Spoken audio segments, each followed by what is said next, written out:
Hi everyone, thanks for joining me on this ride. Today, we're riding to the UIC campus. We're hopping in, heading southbound on Kimball near the I-94. And the first thing that caught my eye was this mural.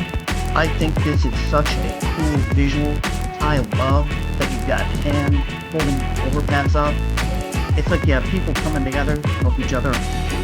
My one critique is that one of these hands is holding the overpass on its books, and the smallest book is on the bottom of the stack.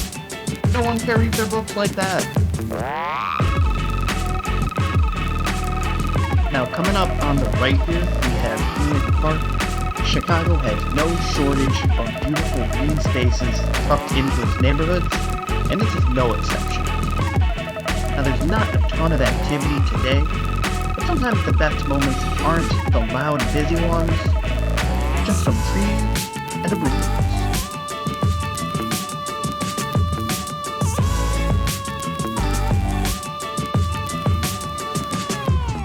And coming up on Kimball and Armitage, we've got the classic neighborhood watch combination of Frog and Warrior.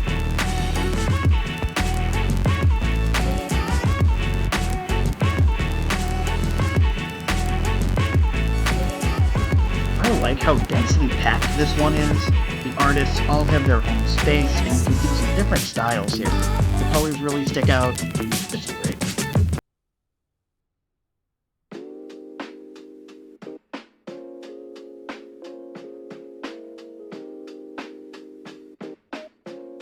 The vibe on this one's different.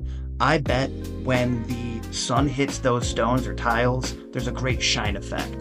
The light bouncing off those circular pieces, like someone installed a public disco ball. Very nice.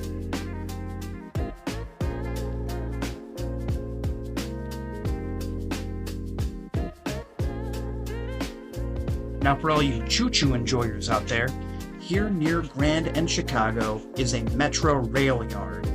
Here's where they stage and service trains. You'll be able to see them parked behind the fence.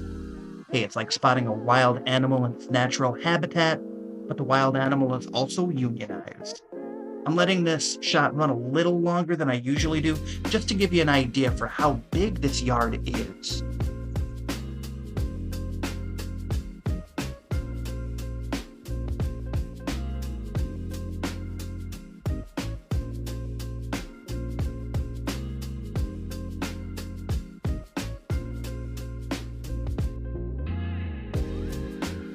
And we are riding past Smith Park. There's a nice pool here to take a dip on a hot day.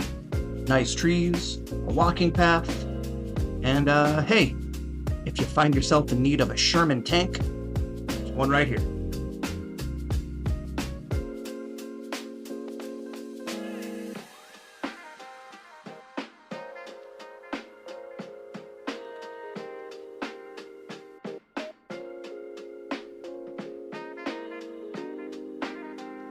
Now, near Western and Grand, I have no idea what this thing is, despite the fact that it's been here forever. Yeah, my camera did a little jump when I tried to have the AI keep it centered, like the AI just couldn't recognize it as anything. Hey, so if you are an art critic, your job is safe.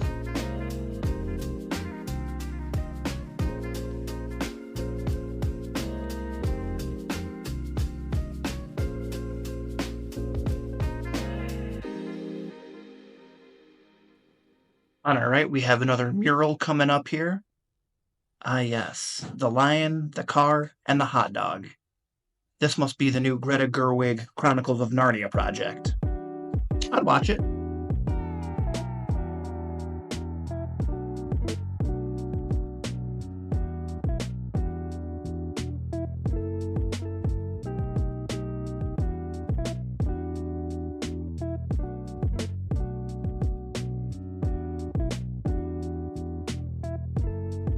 And here's the Jesse Brown VA.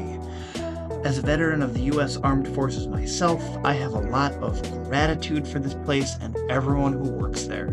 They provide critical care and support for veterans in this area, and it means a lot knowing that this kind of resource exists. Wow. I love the way the buildings in the medical district look. We're gonna ride past the most futuristic looking building I think I have ever seen, Rush Hospital.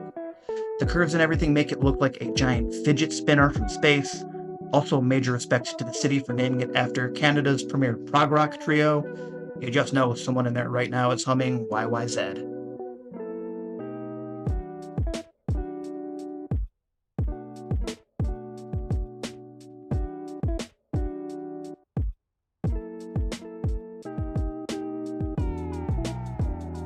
Well, now we're getting into the UIC area. Coming up on the left is the UIC Pavilion, although I guess now it's called the Credit Union 1 Arena. It's nice that there's a venue this size in this area. It hosts all kinds of events and concerts. And if you see me there this summer for the Cash Money Millionaires 30th anniversary, make sure you say hi.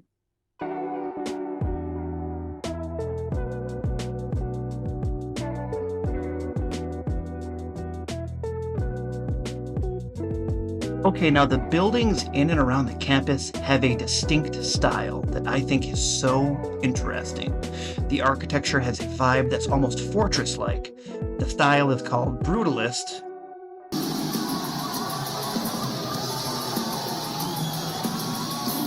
which is extremely sick, and it goes back to the 1960s when architect Walter Nesch designed most of the East Campus using what he called field theory. Rotated squares in geometric forms designed to radiate from a central point, like the ripples from a stone dropped in a pond. Now, there's a rumor that these buildings were designed to be ugly on purpose as some sort of psychological experiment, which I kind of have an issue with. Saying that they're ugly on purpose is working under the faulty assumption that they're ugly to begin with, and they're not.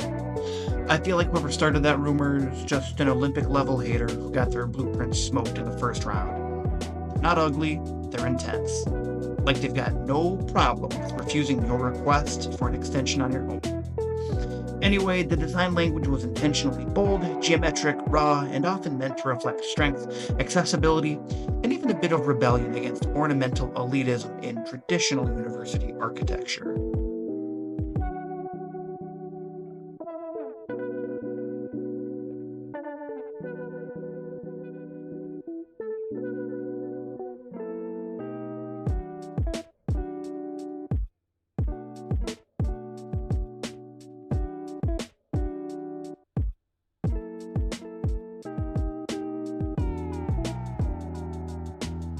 Also right around here is Little Italy.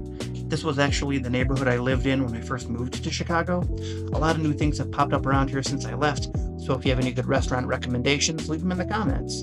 If you enjoyed the ride today, consider liking and subscribing, and if you're going to be out cruising, please ride safe. Vroom vroom.